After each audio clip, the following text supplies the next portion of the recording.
वंश ब्रह्मा जी के अंश से उत्पन्न महाराज स्वयंभू मनु के पुत्रों के वंश का वर्णन करता हूँ। महारानी संभूपा और उनके पति स्वयंभू मनु से प्रियपत और उत्तानपाद नामक दो पुत्र हुए। भगवान वासुदेव की कला से उत्पन्न होने के कारण दोनों संसार की रक्षा में तत्पर रहे। उत्तानपाद राजा के दो पत्नियां, एक का नाम था सुनीति और दूसरे का नाम था सुरुचि। जिसकी नीति सुंदर होती है वो तो कहलाती है सुनीति, और जिसकी रुचियां सुंदर होती हैं वो कहलाती है सुरुचि। एक दिन की बात है, राजा उत्तानपाद सुरुचि के पुत्र उत्तम को अपने गोद में लेकर के लाड़ प्यार कर रहे थे। और जो सुनीति का एक पुत्र था ध्रुव, खेलता खेलता वो भी आ गया। तो भाई हैं तो दोनों राजा के लड़के। ध्रुव ने कहा है हमारा भी पिता है। तुरंत राजा की गोद में चढ़कर बैठ गए। राजा उसको भी एक जांघ पर बैठा लिया। दोनों बच्चों से प्यार करने लगा। इतने में कहीं से सुरुचि आ जाती है। उसने ध्रुव जी का हाथ पकड़ा, पकड़ के नीचे उतार दिया। बोलो उतरो, नीचे आओ। बोले क्यों? बोले इस जगह पे जहाँ सिंहासन पर बैठे हुए तुम्हारे बैठने के लिए नहीं। बोले है तो हमारे बाप का ही आसन। बोले है तो बाप का ही आसन, तुम उत्तानपाद के ही पुत्र हो, लेकिन अगर सिंहासन पर बैठना है तो तुमको सुरुचि के गर्भ से जन्म लेना था, ना कि सुनीति के।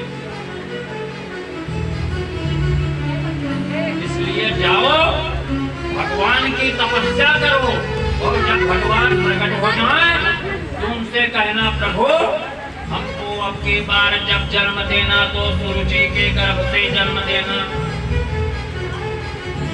उसने तपस्या करने के लिए आदेश किया ध्रुव को। अब पहली गुरु हुई जो हमें सही राह दिखाता है, गुरु वही कहलाता है। गु माने अंधेरा, गु माने प्रकाश। जो हमको अंधेरे से प्रकाश की ओर ले जाए वही हमारा गुरु। उसने कह दिया जाओ तपस्या कर। अब राजा उत्तानपाद के मुंह से आवाज नहीं निकल रही, डर के मारे कि कुछ कह दें, जबकि जान रहे हमारी पहली रानी का पुत्र है। लेकिन दूसरी रानी जो बाद में आई है उसकी क्या स्थिति है? श्रीमद् भागवत जी प्रमाण देते हैं कि पत्नी के है प्रभुता श्याल को बुद्धिदायका।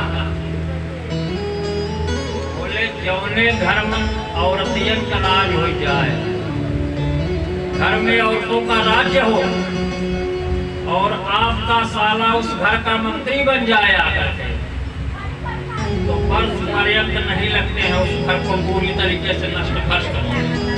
साल भर के अंदर सारी कहानी खत्म हो जाएगी।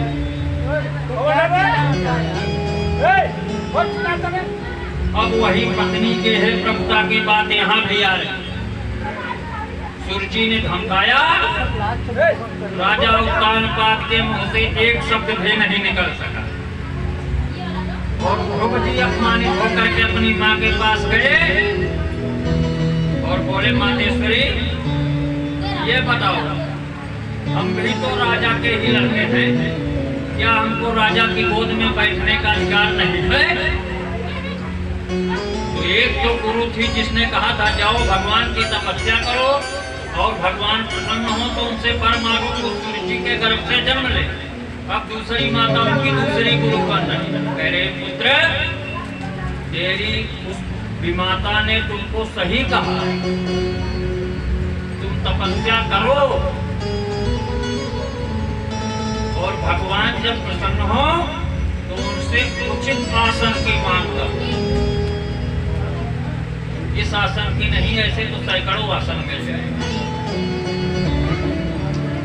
5 वर्ष के ध्रुव जी निकल पड़ते हैं। धन्य है वो क्षत्रिय नरेश, मन में अपमान की ज्वाला लिए हुए निकल पड़ता है कि मैं तपस्या कर, और उसके उस सत्संकल्प को देखकर तीनों लोगों में हाहाकार मच गया। नारद जी भेजे गए, जाओ इसका मार्गदर्शन करो। नारद जी रास्ते में आ गए, ध्रुव जी चले जा रहे हैं छोटे छोटे पैरों से, और नारद जी उनको रोक के खड़ा कर दिया। बोले बालक कहाँ जा रहे हैं? बोले महाराज हम वन में जा रहे हैं। बोले क्या करने? बोले तपस्या। बोले तपस्या क्या होती है जानते हो? बोले यही तो नहीं जानते। तो बोले किसकी तपस्या करोगे? बोले भगवान की। बोले भगवान का कोई मंत्र श्लोक याद है? बोले नहीं। बोले फिर करोगे क्या? बोले हमको आदेश मिला है कि तप करो, तो हम जाके तप करेंगे। क्या करना है क्या नहीं करना है आप संत हैं, आपको उपाय बताएं। नारद जी स्नेह के विवश वशीभूत होकर के उस बालक के सिर पे अपना वरद हस्त रख देते हैं, और नारद जी का हाथ सिर पर पड़ते ही बालक की सारी इंद्रियां झंझना उठी,